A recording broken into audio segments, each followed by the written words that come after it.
19. Hi there, this is Diane Casoto. This is part of Mad PD 19. Sorry, little laugh. We started before it actually hit broadcasting. Joining me down at the bottom are two of my good friends, Robin Guglach and Vanessa Heller, and we are here to talk about BreakoutEdu.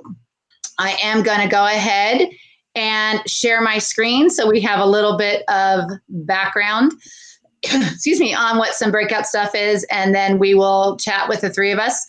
Two of us have done it. Vanessa's new, and so we're kind of see what it's like to do this, and we may have one joining us in a few minutes. All right, so let's go ahead and present my screen to everybody, and we're going to look at BreakoutEdu. Robin, can you let me know if you can see my slides? I can see your slides. Perfect. I know the one time I thought I went through a whole presentation and found out that nobody saw my slides. Yep, we're good. So I'm glad we're checking this time. All right, so BreakoutEdu, it's all about the 4 C's. Learning how to communicate and collaborate and work together in all the best ways. Okay, so if you are joining us and you want to look at the slides, I do have a bit.ly. It's bit.ly/class breakout. And I'm going to go ahead and move that out of the way. Class breakouts, I think it was with an S. I put it in the wrong spot because now it's hidden. Yep, breakouts with an S.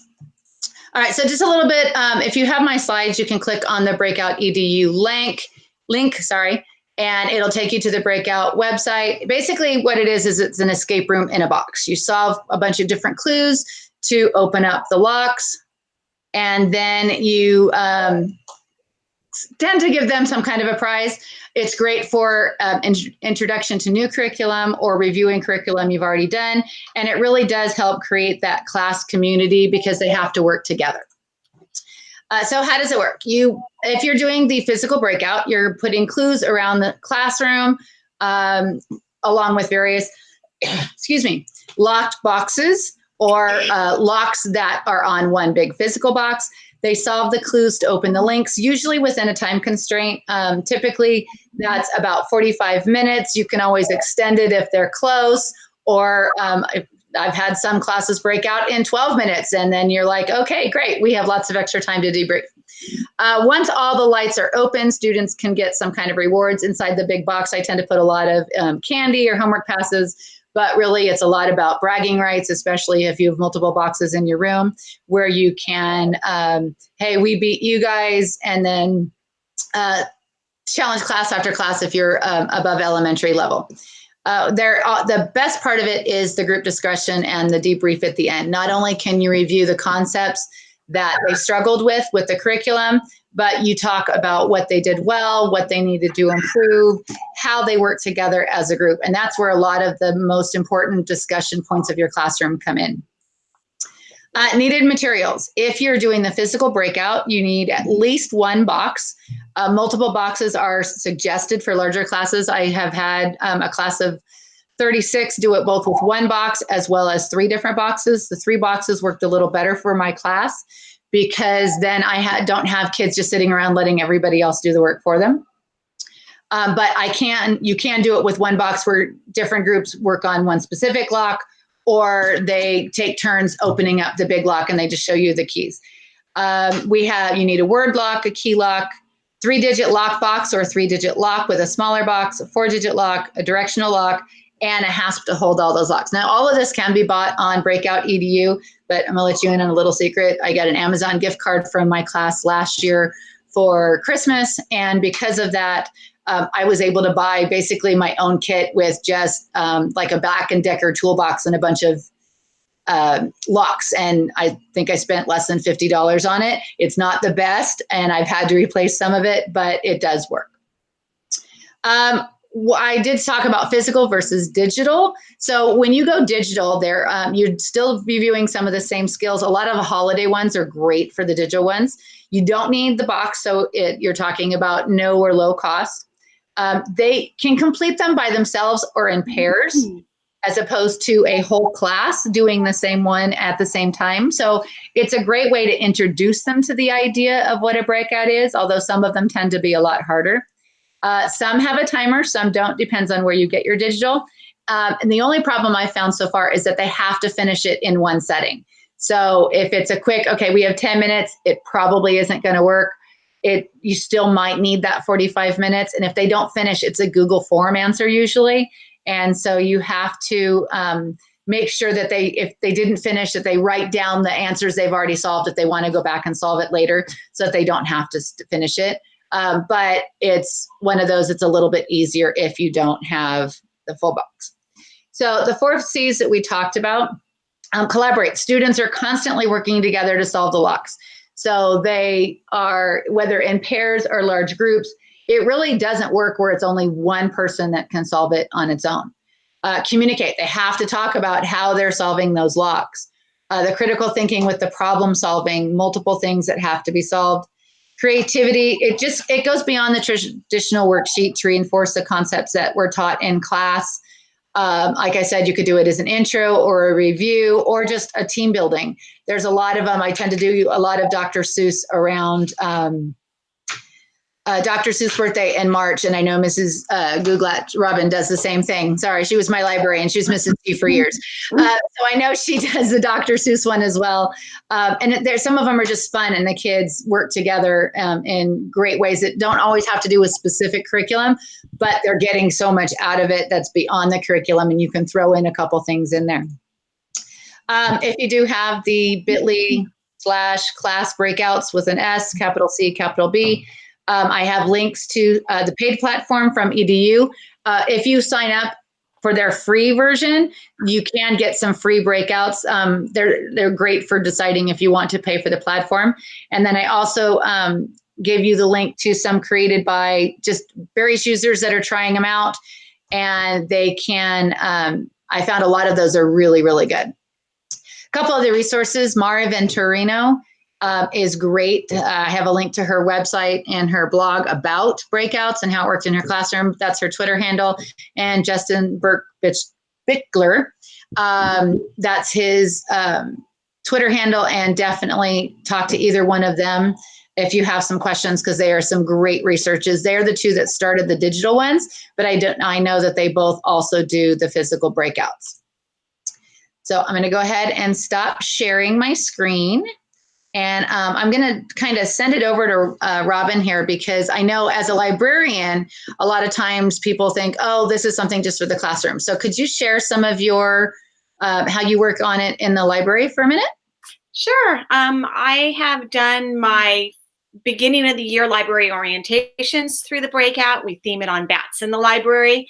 And for the small groups, we do it as a big group, but I have the box there, and we have to find the call number is one key. So the numbers of the call number for the bats, 59, I think 94. So they're using Destiny to try to figure that out. And then we'll have different type of books that they have to put in alphabetical order that are numbered. So we're working on all the main library skills. And inside, when they finally break out, they get their library cards, and it's the beginning of the year, so they could check out their books. And they talk about it all year long. The little ones still want to know if the bats are in the library, but the older ones, it forced them to use our call system. A lot of times they just want to ask me where books are, but this was really motivating them to learn how to use the skills. There's so many books you could tie in to the breakout experience. Like Diane said, Dr. Seuss's birthday, we did Oh, the Places You'll Go. And I act as a resource for our teachers to figure out, they might have a written test that's really boring. And so we'll say, how can we turn this in? Any questions you have, you can turn into a breakout. And it just adds a little bit of enthusiasm for the same type of learning environment. Yeah, I agree. I used it a couple years ago. I had a class that we were reviewing for state testing, and I was teaching math. And I found one that covered decimals and fractions in the same breakout. And they covered all operations for all four of the, or for both of those fractions and decimals. And the kids were having such a great time that they didn't realize we were reviewing for state testing. They were just answering those problems and who could solve it first and get the lock done. And then when we did the debrief, they were able to tell me, well, this really had a problem. We didn't know how to do, let's say, adding fractions because we couldn't get that lock solved because we got stuck on the math part. And so I knew what they were talking about academically, as well as, well, how did we work together as a group? So I love the fact that it's a great way to review concepts. Vanessa, I'm going to have you chime in and you heard a little bit about from Robin and myself what breakouts are. Do you have any specific questions, or how do you think you could use this with your population? Well, I think for me, because I'm brand new to it, I would like to see what it looks like. I would love to see it like in action. I teach humanities, so I mean, I can see questions and clues and things like that. I mean, for me, I just want to kind of see it in action, but I like what you said about it kind of being a natural formative assessment. I mean, would you teach a mini lesson in the middle of it? Not specifically, unless they're really, really stuck, and then you can stop the timer. But I found that because of the problem solving aspect of it, that I haven't needed to. They do. One thing I did neglect to mention is each team that you have working, whether it's whole class or individuals, gets 2 hints. And so if they get stuck on a concept and the whole group agrees that they don't know how to solve that concept, you can give them a hint. And depending on is it kind of the beginning of the year, this is the first time we've done this, where you say, okay, I'm really going to give you a little quick, very, very, very quick mini lesson. Or you can say, oh, these are the materials that you need to solve that specific question. Like, for example, I did one for ancient Egypt, and they got stuck on the directional lock. Well, they weren't using, I had mini fake tickets and on our Promethean board, we had a KML file for Google Earth. And they knew to use the Google Earth, but they didn't know that they had to put the tickets in order by time. Okay. And so I didn't have to show them how to know directions or where to go on the map. They just needed help with the order. So I didn't have to spend a lot of time. I could just say, use your tickets how you would fly an airplane. And that's all they said. And then, wait, we got it now. Okay. So you could do it whatever you need for your class and the concept. Okay, cool. One thing that really is interesting to observe on this is sometimes the students that usually stand out in your classes, the highest academic performers, get frustrated with this. This is not their thing. And then you have some students that are not usually the ones that are leading the pack. And you really see students emerge. I had an English language learner group doing this, and one student spoke very little English, and she was under her kind of mouth mumbling 6, 2, 2, 4, and everyone was ignoring her. And finally, someone said, "Try this," and it was right. And it really changed all their impression of her. They started going to her. Well, Amy, what do you think? What do you think? And so it brings out some people that don't typically have the, leadership skills that people look towards. And flip side, it humbles some students. I remember your story as you were telling a story about the EL group. I remember talking to you about that and being loving that she had all the answers and they didn't know it at first. And then the flip side, I had a student who was either gate or borderline gate, and he hated when I brought out the breakout box because he was used to I played well at school. I know how to do the game of school. I can do the worksheets. I can do the discussions. He did not like puzzles because it wasn't a quick, easy solve for him. And I had him for 3 years and by the end of the 3rd year, he was getting much better at them. And he started to really pull out of his, I can't do this, I don't want to, do I have to mode, because he kind of figured out, okay, there's multiple ways to solve things now. And so even if he got nothing out of the curriculum part of it because he already knew all the answers for what we were reviewing, the fact that he now felt comfortable taking a risk was well worth it for me. Teaches stamina too. That's something. Yeah, and I mean, the best way to be successful in this is working as a team. And it's just a great comparison at the debrief afterwards, when you talk to each group, the ones who were successful really talk how they took everyone's strengths. And the ones that weren't, you hear the frustration in these kids. Well, I was saying it, but no one was listening to me. There's a great picture book called Invisible Boy. And I've read that before. And sometimes say, the students will relate to that all of a sudden. I felt invisible during that breakout. I was saying things, no one seemed to notice me. And so it was a really good tie-in for a lot of different concepts that we were able to talk about. I love that. I will have to put that into the slides, because that's not something that I would have thought of. But that's a perfect example of the kids have to be able to listen to each other and have to be comfortable enough communicating that they do know how to solve this. And they're not just that quiet student sitting in the back. As much as now I'm in front of everybody and in front of the camera on YouTube, I was that quiet student in the back who knew most of the answers, but didn't want to share it with anybody except for my one or two friends, because I was shy. I knew the answers, but I didn't want to take the risk of being in front of my people and messing up. And so that's a great book to be able to talk to the kids at the beginning of the year is, look at each other. Other people know the answers, encourage them, because maybe it'll help you get to where you need to be faster. Yeah. All right, Vanessa. Yes. So you said you'd like to know how it works. If you click on those links that I sent, that kind of gives you some ideas of different games that are done. Okay.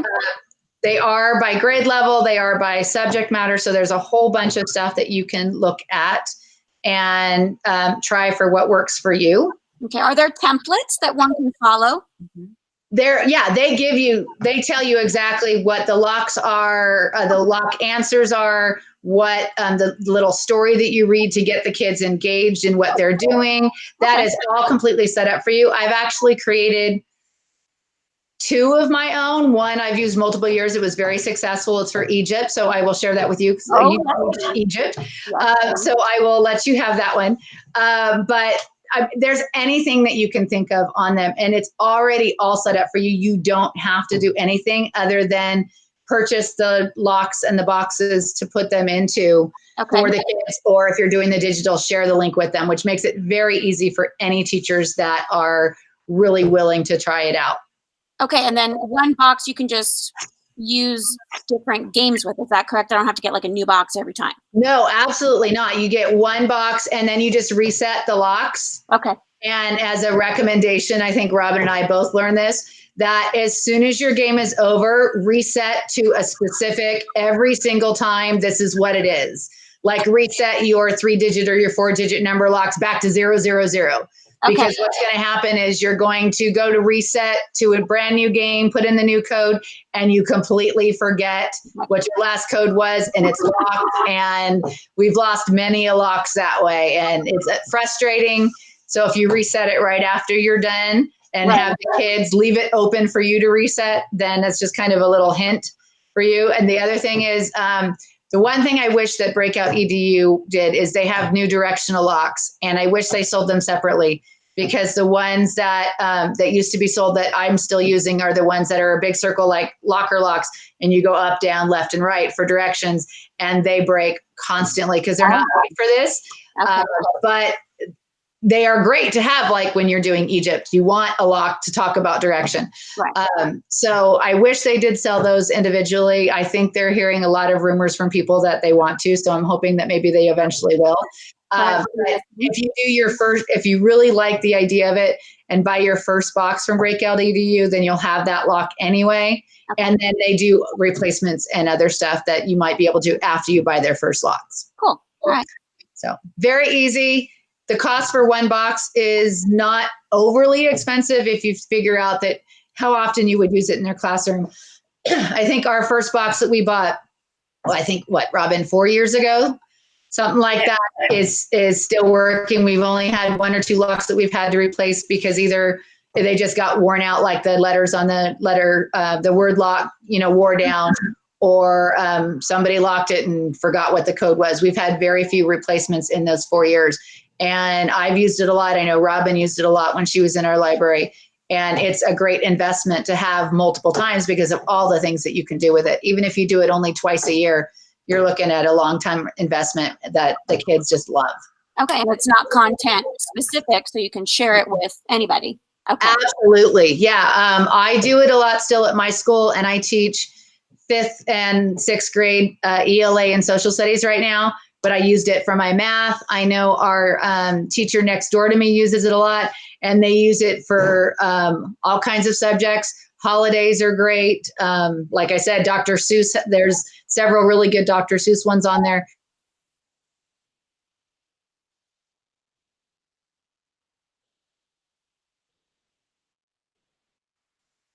So memes, and adults use it.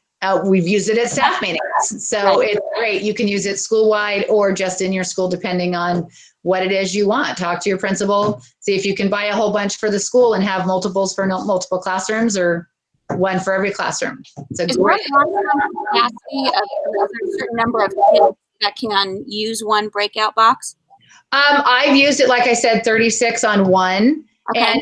And there's multiple ways you can do it. So you can do it where everybody has to solve the same box. Okay. And so you're talking about, okay, this group's going to work on the word lock. This group's going to work on the number lock, that kind. Or you can do it where, okay, we have 3 groups. They're all going to work on the one box, but each of those groups have to open all of the locks. Okay. And so what I typically do is have them write down the codes and try it. And when it works, they get to I mark off, yes, you solved that lock, and then we relock it until the last group does it. It's a little bit more complicated, but you can do it. I found for my kids, having 3 separate boxes in a class of 36 meant that more kids were regularly participating and not just kicking back and saying, I don't want to do this. Right, or I don't know how to. Let the smart kids do it. Okay, cool. So it is possible, just not as easy. Yeah. All right. So ladies, I want to thank you for doing this with me today and talking Breakout EDU. And thank you to those of you who watched. And sorry if you went to the first link that we messed up on. And have a great afternoon, everybody, and happy Cinco de Mayo. Thank you, Diane. Bye, Diane. Bye, Diane.